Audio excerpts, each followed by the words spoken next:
السلام علیکم ورحمۃ اللہ وبرکاتہ۔ اللہ سبحانہ تعالیٰ کی تعریف ہر حال میں، چاہے ہمیں کوئی پریشانی ہو، دکھ ہو، تکلیف ہو، ہم اپنی تقدیر کے واقع ہونے سے گھبرائے ہوئے ہوں، پھر بھی اللہ سبحانہ تعالیٰ سے بدگمان نہیں ہونا، بدظن نہیں ہونا، دور نہیں ہونا، ناراض نہیں ہونا، بلکہ پلٹ پلٹ کر اسی کی طرف رجوع کرنا ہے اور اسی کی تعریف کرتے رہنا ہے۔ تو ہر قسم کی تعریف صرف اور صرف اللہ ہی کے لیے ہے۔ وہی ہے جو لاچار کی دعا قبول کرتا ہے جب وہ اسے پکارتا ہے، وہی ہے جو مظلوم کی مدد کرتا ہے جب وہ اسے بلند آواز سے پکارتا ہے، اور وہی ہر تکلیف کو ہم سے دور کرتا ہے اور ہر برائی کو ہم سے ہٹا دیتا ہے۔ ہمارا دل اسی کے ذکر سے زندہ ہوتا ہے، ہمارے معاملات اسی کے حکم سے وجود میں آتے ہیں، اور ہماری مشکلات اسی کی رحمت سے دور ہوتی ہیں۔ ہمیں اسی کی دی ہوئی حفاظت سے حفاظت ملتی ہے، اور مشکلات اسی کے آسان کرنے سے آسان ہوتی ہیں۔ ہمیں اطاعت اور عبادت اور دعا کی توفیق بھی اسی کی رحمت سے ملتی ہے، وہی دیتا ہے۔ اس لیے پلٹ پلٹ کر ہمیں اسی کی طرف رجوع کرنا چاہیے، اسی کی طرف لوٹنا چاہیے۔ ہماری زندگی میں بہت سے واقعات ایسے ہوتے ہیں کہ جو ہمیں ناگوار ہوتے ہیں، لیکن وہ ہماری تقدیر کا حصہ ہوتے ہیں۔ ہمیں سمجھ نہیں آ رہا ہوتا کہ ہمارے ساتھ ایسا کیوں ہو رہا ہے، وہ کیا وجہ ہے کہ یہ حادثہ میری زندگی میں ہو گیا ہے، یہ مشکل میرے ہاں پیش آ گئی ہے۔ یہ اللہ کی دی ہوئی تقدیر میں سے ہے۔ ہمیں جو بھی تکلیف آتی ہے، چاہے انڈیویجولی، چاہے خاندان کی سطح پر، اور چاہے اجتماعی طور پر پوری دنیا میں، چاہے وہ ذاتی طور پر کوئی بیماری ہو یا وہ پھر پینڈیمک ہو، ہر تکلیف صرف اللہ کے اذن سے ہی آتی ہے اور وہ تقدیر کا حصہ ہوتی ہے۔ اللہ سبحانہ تعالیٰ کا ارشاد ہے، ان سے کہیے ہمیں اگر کوئی مصیبت آئے گی تو وہی آئے گی جو اللہ نے ہمارے مقدر کر رکھی ہے، وہی ہمارا سرپرست ہے، اور مومنوں کو اللہ ہی پر توکل کرنا چاہیے۔ یہ ہمارے عقیدہ تقدیر کا ایک حصہ ہے کہ کوئی بھی چیز ہماری زندگی میں نہیں ہوتی مگر یہ کہ وہ اللہ ہی کا فیصلہ ہوتا ہے، تقدیر ہی کا ایک حصہ ہوتا ہے۔ قُلْ لَن يُصِيبَنَا إِلَّا مَا كَتَبَ اللَّهُ لَنَا، کوئی مصیبت آ ہی نہیں سکتی مگر وہ جو اللہ نے پہلے سے لکھ رکھی ہے۔ کہاں؟ لوح محفوظ میں۔ یعنی جو مصیبت آتی ہے، اور پھر صرف مصیبت ہی تھوڑی آتی ہے، بہت سی خیر اور بھلائی بھی پہنچتی ہے۔ تو قُلْ لَن يُصِيبَنَا میں صرف مصائب نہیں ہے، اس میں نعمتیں بھی ہیں۔ جو نعمتیں اور راحتیں آتی ہیں ہماری زندگی میں، وہ سب تقدیر الہی کا حصہ ہیں۔ جب انسان کو یہ معلوم ہوتا ہے کہ اللہ کی طرف سے جو تقدیر میں لکھا ہے وہ ہر صورت میں پورا ہونا ہے، تو انسان کے لیے مصیبت برداشت کرنا آسان ہو جاتا ہے۔ یہ چیز اس کے حوصلے میں اضافہ کر دیتی ہے کہ اللہ سبحانہ تعالیٰ اپنے بندوں پر ظلم کرنے والا نہیں۔ ہوا مولانا، وہ تو ہمارا مولا ہے، ہمارا مالک ہے، ہمارا محافظ ہے، ہمارا مددگار ہے، اور پھر اس کے مولا ہونے کا تقاضا یہ ہے کہ وہ ہمارے دینی اور دنیاوی تمام معاملات میں ہماری سرپرستی کرے، اور ہمارے لیے اس کے بندے ہونے میں کیا لازم ہے کہ ہم اس کی قضاء و قدر پر راضی رہیں۔ جو فیصلے وہ ہمارے بارے میں کرے ہم اس پر اعتماد کریں کہ وہ ظلم کرنے والا نہیں ہے۔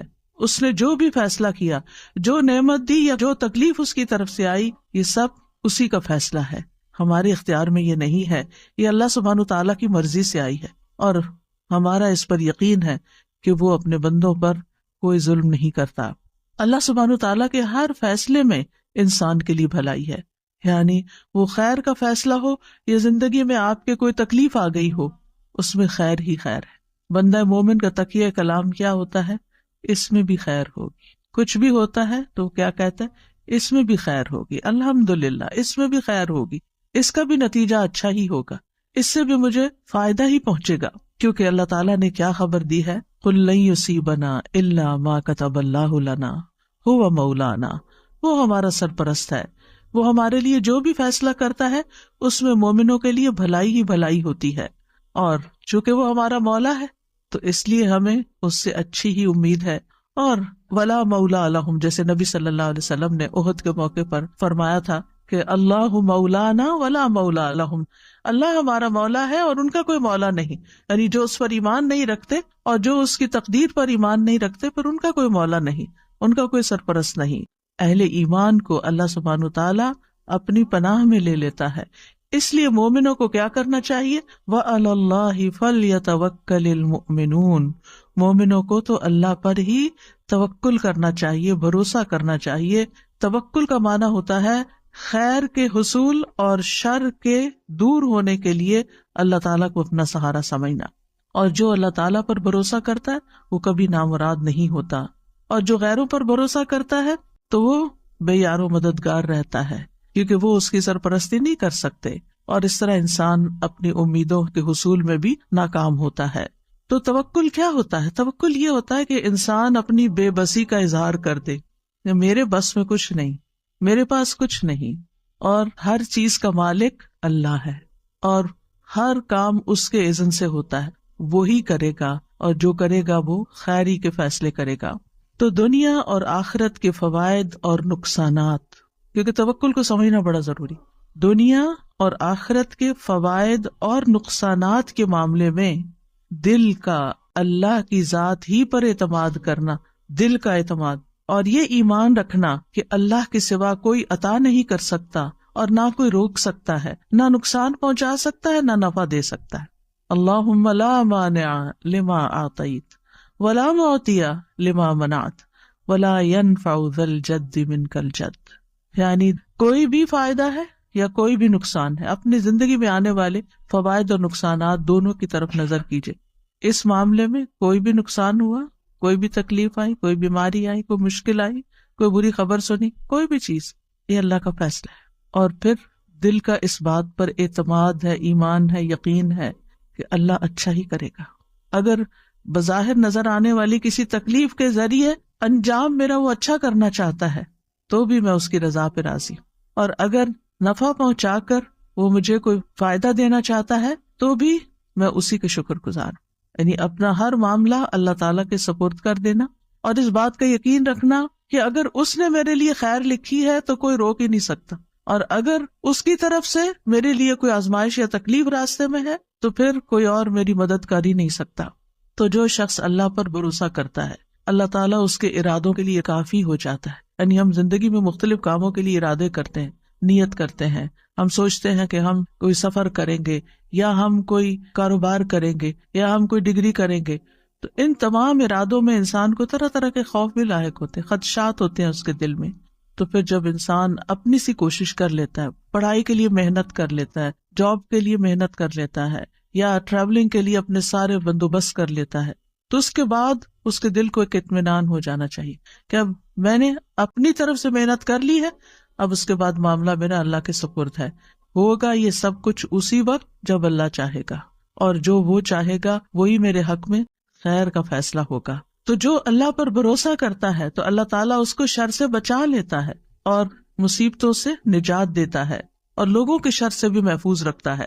تو ہم سب جانتے ہیں کہ ہمارا اللہ سبحانہ وتعالیٰ پر، اس کے رسول پر، اس کے فرشتوں پر، کتابوں پر ایمان کے علاوہ تقدیر پر بھی ایمان ہے، کہ ہماری زندگی میں جو کچھ ہو رہا ہے یہ اللہ کے اذن سے ہو رہا ہے، یہ اللہ کے فیصلے ہیں جو ہم پر نافذ ہوئے ہیں۔ ہماری تخلیق کی ابتدا سے لے کر کے ہم لڑکی ہوں یا لڑکا ہوں، ہماری کیا شکل و صورت ہو، ہماری آنکھوں کا رنگ کیسا ہو، ہماری ہائٹ کتنی ہو، ہماری عمر کتنی ہو، ہمارا رزق کیا ہو، یہ سب اللہ سبحانہ وتعالیٰ نے ڈیسائیڈ کیا ہے، اور وہ چیزیں ہمیں وقت کے ساتھ ساتھ پہنچ رہی ہیں، وہ چیزیں ہماری زندگی میں ہو رہی ہیں۔ اس پر ایمان رکھنا کہ ان چیزوں کا اصل مالک اللہ ہے، یہ ہمارے لیے بہت ضروری ہے۔ تقدیر کے لیے عربی میں 2 لفظ استعمال ہوتے ہیں، ایک ہے قضاء اور ایک ہے قدر۔ قضاء کا لفظی مطلب ہوتا ہے فیصلہ کرنا، جیسے قاضی ہوتا ہے، اور قدر کا مطلب ہوتا ہے اندازہ مقرر کرنا۔